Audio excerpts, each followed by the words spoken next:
От вже в понеділок братиме участь в саміті Групи Семи. На тижні відбудеться і саміт НАТО. 45 ракет за половину доби і якраз напередодні таких зустрічей.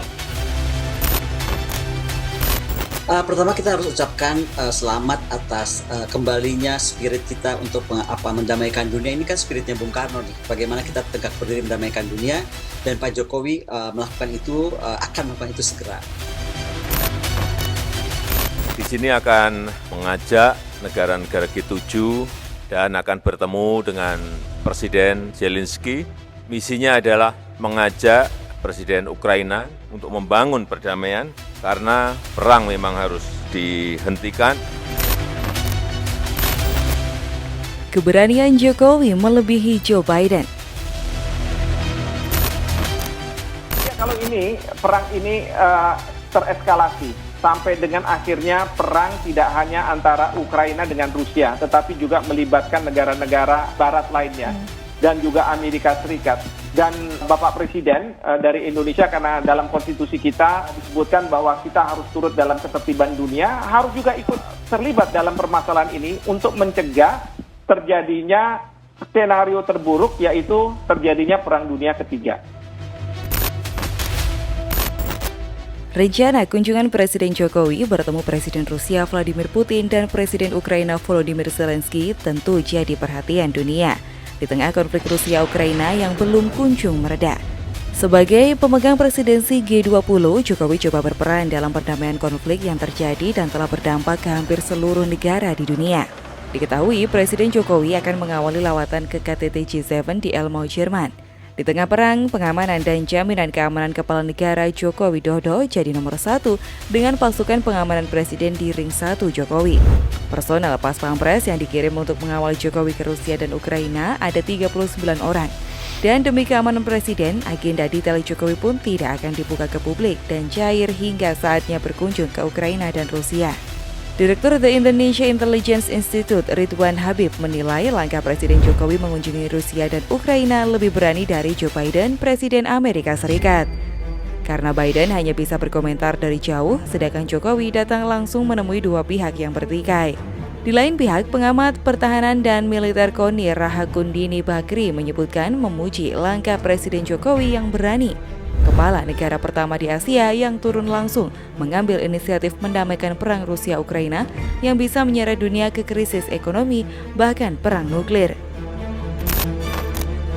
Dan itu ya kenapa misalnya dua hal terpenting tersebut sampaikan oleh Ibu Menlu langsung terhadap saya sebelum beliau berangkat ke Jerman. Tetapi yang saya tekankan kepada Ibu Menlu adalah kita semua harus mendukung, semua. Jangan lagi kita bahas soal lambat atau cepat, tetapi kita harus mendukung keputusan Presiden, dan keputusan ini keputusan berani. Presiden Ukraina sendiri mengakui kondisi Ukraina jelang beberapa konferensi tingkat tinggi. Di waktu yang sama dengan jadwal kedatangan Presiden Jokowi, Zelensky menyebut situasi perang di Ukraina dalam kondisi yang sulit. Zelensky menyebut penghancuran infrastruktur masih berlanjut dan serangan rudal Rusia masih berlangsung. Yang mengejutkan dalam pernyataannya, Presiden Ukraina akan berpartisipasi dalam KTT G7 pada hari Senin dan KTT NATO akan berlangsung minggu depan. Sebanyak 45 rudal dalam waktu setengah hari menjelang pertemuan dengan Presiden Jokowi. Ще не просто руйнація нашої інфраструктури, це також і дуже цинічний, прорахований тиск на емоції наших людей. Але це не нас, а ми дотиснемо. От вже в понеділок братиме участь в саміті Групи Семи. На тижні відбудеться і саміт НАТО. 45 ракет за половину доби і якраз напередодні таких зустрічей. Все зрозуміло, ще одне підтвердження саме нашої. Seperti diketahui, Presiden Jokowi direncanakan mengunjungi Kiev, Ukraina, dan Rusia dalam rangkaian lawatan Eropa. Sebagaimana diberitakan, Presiden Jokowi pun telah terbang ke Jerman dan akan menuju Kiev, ibu kota Ukraina yang sedang dilanda perang melawan Rusia. Publik pun memuji langkah Jokowi sebagai tindakan yang berani. Lawatan Jokowi ke Ukraina ini dinilai mirip seperti saat Presiden RI kedua Soeharto mengunjungi Sarajevo, Bosnia, yang juga pernah dilanda perang. Pada tahun 1995, Presiden Soeharto pun menjadi juru damai antara Bosnia-Herzegovina. Presiden Soeharto datang ke Bosnia di saat konflik tengah panas-panasnya. Ribuan rakyat Bosnia pun menjadi korban. Ditemani oleh mantan Komandan Grup A Pasukan Pengamanan Presiden Syafri Syamsuddin, Presiden Soeharto membawa misi untuk menengahi konflik serta menunjukkan simpatinya pada umat Muslim yang diserang oleh kelompok etnis lain. Lawatan Soeharto ke Bosnia mungkin tidak berhasil memunculkan solusi untuk mengakhiri konflik sebagaimana direncanakan.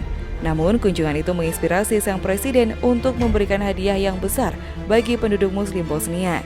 Hadiah tersebut adalah Masjid Megah di ibu kota Bosnia. Masyarakat Bosnia pun menyebut masjid itu dengan nama Masjid Soeharto atau Masjid Indonesia. Kisahnya tidak berhenti di situ. Sepanjang kunjungan sejak pesawat lepas landas, Soeharto juga enggan memakai jaket rompi anti peluru yang beratnya ditaksir 12 kg. Lalu, apakah nantinya Presiden Jokowi saat tiba di Ukraina juga akan memakai rompi anti peluru? Karena faktor keamanan benar-benar diperhitungkan.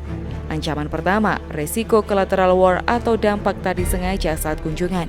Karena Kiev masih menjadi sasaran Rusia, bukan tidak mungkin pada saat kunjungan Jokowi bersamaan dengan serangan pesawat tempur atau rudal jarak jauh. Ancaman risiko yang kedua datang dari pihak-pihak gelap yang tidak ingin kunjungan berhasil. Sebab jika berhasil, maka Jokowi dianggap mempermalukan mereka. Ancaman risiko yang ketiga adalah saat kunjungan ke Moskow, Rusia. Pihak Rusia harus benar-benar menjamin keamanan Jokowi dari pihak-pihak anti-Rusia yang tidak ingin hubungan Indonesia-Rusia berjalan baik. Ini tugas yang berat, yang sangat berat bagi Pak Presiden ya. Karena apa? Karena memang tidak harus hanya berbicara pada Ukraina dan Rusia, tetapi juga harus bicara dengan negara-negara Barat yang mungkin akan dilakukan di Jerman nanti atau sudah digauli oleh Menteri Luar Negeri kita, Menlu Retno. Ya, karena apa? Untuk membujuk mereka atau berbicara dengan mereka untuk tidak lagi katakanlah memboikot, kasih boikot ya, sanksi-sanksi maksudnya, sanksi itu akan mendukung bagi terciptanya perdamaian.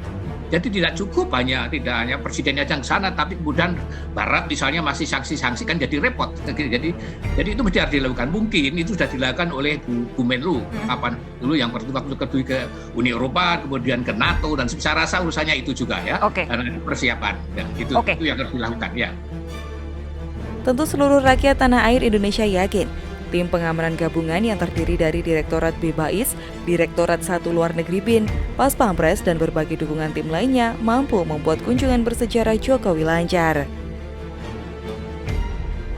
Dari Ukraina, saya akan menuju ke Rusia untuk bertemu dengan Presiden Vladimir Putin. Saya akan mengajak Presiden Putin untuk membuka ruang dialog dan sesegera mungkin untuk melakukan gencatan senjata dan menghentikan perang.